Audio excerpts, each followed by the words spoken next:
السلام علیکم ورحمۃ اللہ وبرکاتہ۔ الحمد للہ رب العالمین والصلاة والسلام علی اشرف الانبیاء والمرسلین نبینا محمد صلی اللہ علیہ وسلم۔ محترم سامعین و ناظرین کرام اور اسلامی بھائیوں، آج انشاءاللہ ہم آپ کو بتلائیں گے شوہر کی اطاعت جنت کی ضمانت۔ میری ماں اور بہنوں سے گزارش ہے کہ وہ اپنے شوہروں کی اطاعت اور فرما برداری کریں۔ جو عورت اپنے شوہر کی اطاعت اور فرما برداری کرتی ہے اس کے لیے جنت کی خوشخبری اور اس کے لیے جنت کی بشارت ہے۔ رسول اللہ صلی اللہ علیہ وسلم نے ارشاد فرمایا، اگر میں کسی کو حکم دیتا کہ وہ کسی انسان کو سجدہ کرے تو یقیناً میں عورت کو حکم دیتا کہ وہ اپنے خاوند کو سجدہ کرے، کیونکہ اس کی اپنی بیوی پر بہت زیادہ حقوق ہیں، اور اگر کوئی عورت اس وقت تک ایمان کی حلاوت حاصل نہیں کر سکتی ہے جب تک کہ وہ اپنے خاوند کے حقوق کو ادا نہ کر سکے، اور اگر خاوند اس سے ہم بستری کی خواہش کرے تو اس پر اس کی خواہش کا احترام ضروری ہے، خواہ کجاوا بادھے اونٹ پر سوار ہی کیوں نہ ہو۔ اگر اس کا شوہر اسے ہم بستری کے لیے بلاتا ہے تو فوراً اسے چلے آنی چاہیے۔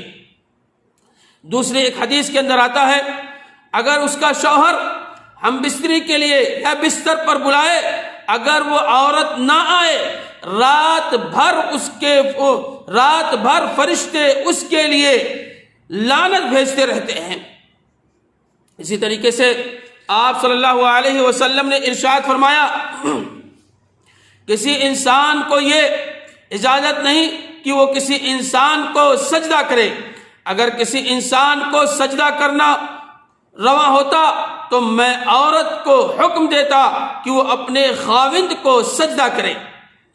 اگر قدموں سے لے کر کے سر تک اس کا انگ انگ زخموں سے بھرا ہوا ہے، اس کے جسم میں پھوڑے اور پھنسی ہیں، سب نکلے ہوئے ہیں اور ان زخموں سے پیپ بہہ رہے ہیں، پھر یہ عورت اپنی زبان سے اس کو صاف کرے، تب بھی وہ اپنے شوہر کا حق ادا نہیں کر سکتی ہے۔ میری ماں اور بہنوں، اگر ایک شوہر دن بھر محنت کڑی دھوپ میں قد و کاوش کرتا ہے، محنت کرتا ہے، کس کے لیے؟ آپ کے لیے محنت کرتا ہے۔ ذرا ایک دن جائیے، آپ کو پتہ چلے گا کتنی محنت اور کتنی دھوپ کے اندر وہ کام کرتا ہے، صرف اس لیے کہ میری بیوی اور بچے خوش رہ سکیں۔ لیکن آج معاشرہ اس کے برعکس ہو رہا ہے۔ بہت سارے عورتیں فوراً شوہر سے لڑائی اور جھگڑے شروع کر دیتی ہیں، یہ نہیں معلوم کہ شوہر کی اطاعت کر لینا، شوہر کی بات کو مان لینا ان کی اطاعت کے ساتھ ساتھ جنت کی خوشخبری ہے اور ان کے لیے جنت کی ضمانت ہے۔ لیکن بہت سارے ہمارے شوہر، ہمارے بہت سارے بھائی جو یہ بہت ساری چیزیں اپنی بیویوں پر ظلم اور زیادتی بھی کرتے ہیں، مارتے ہیں، پیٹتے ہیں اور نہ جانے کیا کیا ظلم اور کرتے ہیں ان کے اوپر۔ میرے ان بھائیوں سے گزارش ہے کہ بیویوں کے اوپر ظلم اور زیادتی نہ کریں، اور شوہروں سے اور عورتوں سے میری گزارش ہے، میری ماں اور بہنوں سے گزارش ہے کہ وہ اپنے شوہروں کی اطاعت اور فرما برداری کریں۔ اسی طریقے سے اللہ کے نبی علیہ الصلوۃ والسلام نے ارشاد فرمایا، کیا میں تمہیں وہ عورتیں نہ بتاؤں جو جنت کی وارث بنیں گی؟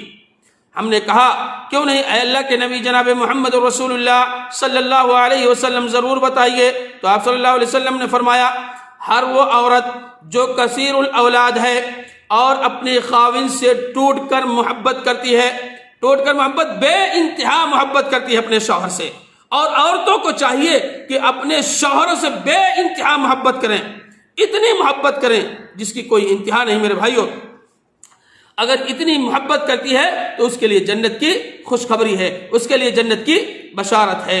جب وہ غصے میں ہو یعنی اس کا شوہر غصے میں ہو یا اس پر زیادتی بھی اگر کر دے یا اس کا خاوند اس سے ناراض بھی اگر ہو جائے تو وہ کیا کہے گی عورت؟ اگر وہ کہے یہ میرا ہاتھ تیرے ہاتھ میں ہے، میں اس وقت تک اپنی آنکھ کو نیند کے مزے سے لطف اندوز نہیں ہونے دوں گی، اس وقت تک نہیں سوؤں گی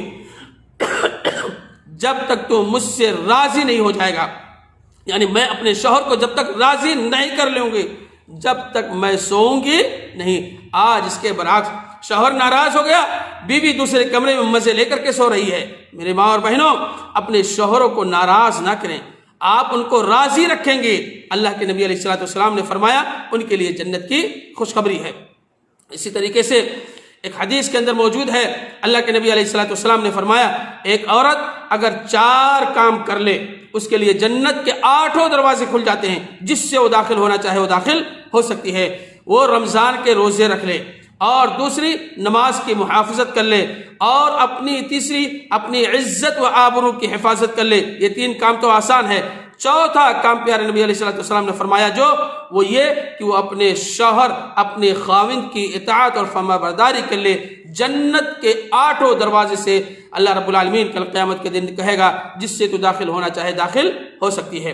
اسی طریقے سے اللہ کے نبی علیہ السلام نے فرمایا اللہ تبارک و تعالی اس عورت کی طرف نظر رحمت سے نہیں دیکھے گا، اس عورت کی طرف نظر رحمت نہیں فرمائے گا جو اپنے خاوند کی شکر گزار نہیں ہوتی ہے، حالانکہ وہ اس سے کسی صورت میں بھی کیا مستغنی نہیں ہو سکتی ہے۔ حضرت حسین بن محسن بیان کرتے ہیں کہ ان کی پھوپھی نبی علیہ السلام کے پاس آئیں اور آپ صلی اللہ علیہ وسلم نے ان سے کہا کیا تم خاوند والی ہو، یعنی تم شادی شدہ ہو؟ اس نے کہا ہاں اے اللہ کے نبی علیہ السلام میں شادی شدہ ہوں، ہمارے شوہر ہیں۔ اس نے کہا میں اس کی خدمت میں کو اللہ کے نبی علیہ السلام نے فرمایا کیا ان کے ساتھ رویہ کیسا ہے، ان کے ساتھ تمہارا سلوک کیسا ہے؟ میں نے کہا یعنی حسین بن محسن کی جو پھوپھی تھی انہوں نے کہا اے اللہ کے نبی علیہ السلام میں کوئی کسر نہیں چھوڑتی ہوں، میں ان کی خدمت کرتی ہوں اور اطاعت اور فرما برداری بھی کرتی ہوں۔ تب اللہ کے حبیب صلی اللہ علیہ وسلم نے فرمایا تم اس بات کو ہمیشہ اپنے پیش نگاہ رکھنا، اپنے ذہن نشین کر لو کہ تیرا اپنے خاوند کے ساتھ سلوک کیسا ہے، بے شک وہی تیرا جہنم اور وہی جنت ہے۔ چاہو تو ان کی نافرمانی کر کے جہنم حاصل کر لو، اور چاہو تو ان کی اطاعت اور فرما برداری کر کے تم جنت حاصل کر لو۔ اسی طریقے سے ایک حدیث کے اندر آتا ہے اللہ کے نبی علیہ السلام نے ارشاد فرمایا دو انسان ایسے ہیں کہ ان کی نماز ان کے سروں سے اوپر نہیں جاتی ہے، نماز پڑھتے ہیں لیکن ان کی نماز قابل قبول نہیں ہوتی، بس ان کے سروں تک رہتی ہے، آگے کہیں نہیں جاتی ہے۔ کون ہے وہ شخص؟ پہلا وہ شخص ان میں سے ایک وہ جو اپنی آقاؤں کو چھوڑ کر بھاگ جاتے ہیں یہاں تک کہ وہ واپس لوٹ آئیں، یعنی جو لوگ کہیں کام کرتے ہیں اپنے مالک کو چھوڑ کر کے بھاگ جاتے ہیں بغیر بتائے ہوئے، جب تک وہ لوٹ کر کے اپنے مالک کے پاس دوبارہ نہیں آئیں گے، جب تک کوئی عبادت کریں گے نماز پڑھیں گے عند اللہ کے نزدیک قابل قبول نہیں ہوگی، اور ان کی نمازیں اور عبادتیں سر سے اوپر تک نہیں جائیں گے۔ دوسری وہ عورت جو اپنے خاوند کی نافرمان ہو، اپنے شوہر کی نافرمانی کرتی ہو، یہاں تک کہ وہ اپنے اس رویے سے توبہ کر لے، اپنے اس رویے سے توبہ کر لیتی ہے اور اپنے شوہر کو منا لیتی ہے اور راضی کر لیتی ہے۔ جب تک وہ اپنے شوہر کو راضی نہیں کرے گی، اپنے شوہر کو منائے گی نہیں، اس وقت اگر کوئی عبادت کرتی ہے نماز پڑھتی ہے اس کے سروں سے اوپر نہیں جا سکتی ہے۔ میرے ماں اور بہنوں سے گزارش ہے کہ اپنے شوہروں کی اطاعت اور فرما برداری کریں تاکہ آپ عبادت بھی کریں عند اللہ کے نزدیک کیا ہو قابل قبول بھی ہو۔ اور انشاءاللہ اور بھی جو باتیں ہیں اگلے درس کے اندر انشاءاللہ بتلائے جائیں گے۔ میرے ماں اور بہنوں سے گزارش ہے کہ وہ اپنے شوہروں کی اطاعت و فرما برداری کریں۔ اللہ رب العالمین سے دعا ہے الہ العالمین ہم تمام مسلمان عورتوں کو اور مسلمان مردوں کو یہ چاہیے کہ اللہ رب العالمین کی اطاعت اور فرما برداری کریں اور تاجدار مدینہ جناب محمد رسول اللہ صلی اللہ علیہ وسلم کی سنت کے مطابق عمل کریں۔ آمین یا رب العالمین۔ السلام علیکم ورحمۃ اللہ وبرکاتہ۔